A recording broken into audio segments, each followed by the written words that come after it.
चैत्र वद तेरस श्री शक्ति माताजी अंतर्ध्यान दिवस ઝાલા રાજવંશના કુળમાતા શ્રી શક્તિ માતાજી ધામા આજે ચૈત્ર વદ તેરસ એટલે કે ઝાલા રાજવંશના કુળમાતા શ્રી શક્તિ માતાજી ધરતી અંતધર્યાન દિવસ કળિયુગમાં મહાપતિવ્રતા કુળમાતા શ્રી શક્તિ દેવી પતિદેવ બપ્પા હરપાલદેવ પુત્ર સોઢાજી માંગુજી શેખરોજીની હાજરીમાં અગ્નિ કે લાકડાના ઉપયોગ વિના ધરતીમાને આહ્વાન કરી પરિવાર અને પ્રજાની હાજરીમાં રક્ષારૂડાનું બંધન મહાભાગીની ઉમાદેને ખોળે બેસાડી દાંધલપુરની ધરામાં સંવંત 1161માં અંતર્ધ્યાન થઈ પૃથ્વીના પાટલે પૂજાઈ મહાસતી થયા હતા. ત્યાંથી આ દાંધલપુરની ધરા ધામાને જગખ્યાત થઈ શ્રી શક્તિ માતાજી ઝાલાવાડના દેશદેવી તરીકે પૂજાયેલ છે. મહાસતી શ્રી શક્તિ દેવીના મંદિરો ઓરડા ગામના પાદરે દેવી તરીકે આજ 900 વર્ષ ઉપરથી ગુજરાત, રાજસ્થાન, મધ્યપ્રદેશ, ઉત્તર પ્રદેશ અને ખાસ કરીને ગુજરાતના અનેક ગામોમાં પૂજાય છે. ત્યારે આજે ચૈત્ર વદ તેરસ ધામા ધ્યાન દિવસ હોય સુરેન્દ્રનગરના પાટડી તાલુકાના ધામા ખાતે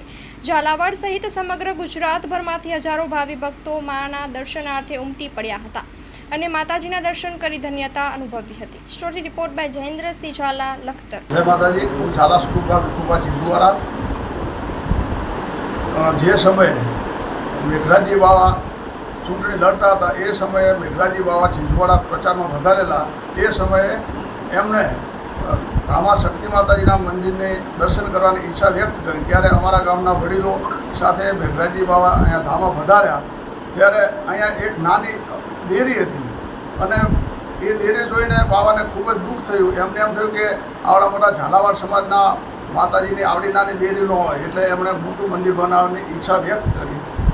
એ સમયે હાલના પ્રમુખ ઝાલાવાડ ક્ષત્રિય સમાજના પ્રમુખ શ્રી રુદ્રસિંહ ઝાલા સાહેબના પિતા શ્રી જનકસિંહ બાપુ જિલ્લા પંચાયત પ્રમુખ હતા અને મેઘરાજી બાવાએ ઈચ્છા વ્યક્ત કરી કે અમારે અહીંયા મંદિર બનાવવું છે.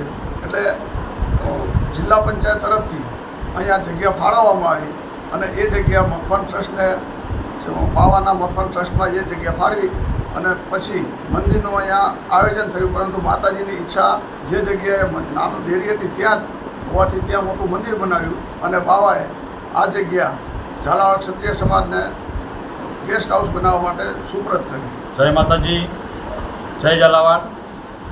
આજે ચૈત્ર વદ તેરસ એટલે કે શક્તિમાનો અંતર્ધ્યાન તિથિ દિવસ. આજે ધામા ગામ ખાતે ખૂબ મોટો પ્રમાણમાં, ખૂબ બહોળી સંખ્યામાં અસંખ્ય ભક્તજનો ધર્મ સાથે જોડાયેલા અને શક્તિમાને માનતા દરેક ક્ષત્રિયો તો ખાલી ઝાલા તો એમના દીકરા હતા, પરંતુ ઝાલા સિવાય ઝાલાવાડ વાસીઓ પણ ઘણા બધા પોતાના કુળદેવી માને છે. એવા શક્તિમાં જ્યારે ધામામાં અંતર્ધ્યાન થયા એનો ઇતિહાસ બધા જ આપણે જાણીએ છીએ કે પાટડીમાં એ પ્રગટ થયા. કારણ કે હાથી જે રીતે તોફાન મચાવતા હતા અને કુંવરોને ઈજા પહોંચાડે એ પહેલાં જ તે માતાજીએ પોતાનો જમણો હાથ લાંબો કરી અને ત્રણેય કુંવરોને બચાવી લીધા. ત્યારથી મખવાન કુળના વંશજો ઝાલા કહેવાના અને ગઢવી જે હતા એને ટપલી મારી એટલે ટપાલિયા ચારણ કહેવાના.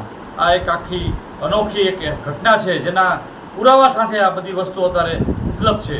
આવા માતાજીના અંતર્ધ્યાન નિમિત્તે આજે ધામા ખાતે સૌ યાત્રાળુઓ, ભક્તોજનો ખૂબ ભાવભેર બધા આવ્યા, બધાએ દર્શન કર્યા, બધાએ માને પ્રાર્થના કરી કે સમગ્ર ઝાલાવાડ અને ઝાલાવાડીઓ વાસીઓ ઉપર એમની મહેર બની રહે અને બધાએ એકતા સાથે સૌ દરેક પોતા એકબીજાને સંપીને રહે એવી માતાજીને પ્રાર્થના કરી અને આજે ખૂબ અરજ કરી માતાજીને કે ઝાલાવાડમાં કાયમ શાંતિ બની રહે. જય ઝાલાવાડ. જય શક્તિમાં. હું સંજયસિંહ ઝાલા આણિંદ્રા. આજ રોજ ધામા મુકામે સમગ્ર ઝાલા પરિવાર અને મા શક્તિને પોતાના કુળદેવી તરીકે પૂજનારા બીજા સમાજના લોકો પણ બહોળી સંખ્યામાં દર્શન કરવા આવ્યા છે. વિક્રમ સંવત 1161ના ચૈત્ર વદ તેરસના માતાજીએ મા ધરતી પાસે જગ્યા માંગી અને આ ધરતીમાં સમાણા, અંતર્ધ્યાન થયા, પોતાની જીવનલીલા પૂર્ણ કરી. એ પાવન ધરતી એટલે ધામા. આજનો દિવસ એ અંતર્ધ્યાનનો દિવસ છે.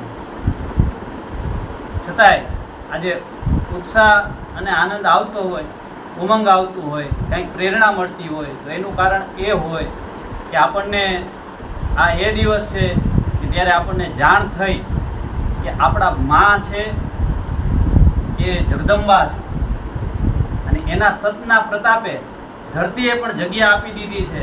આ વાત આપણને સત્ચરિત્ર તરફ, એવા જીવન તરફ, એવું જીવન જીવવાની પ્રેરણા આપે છે.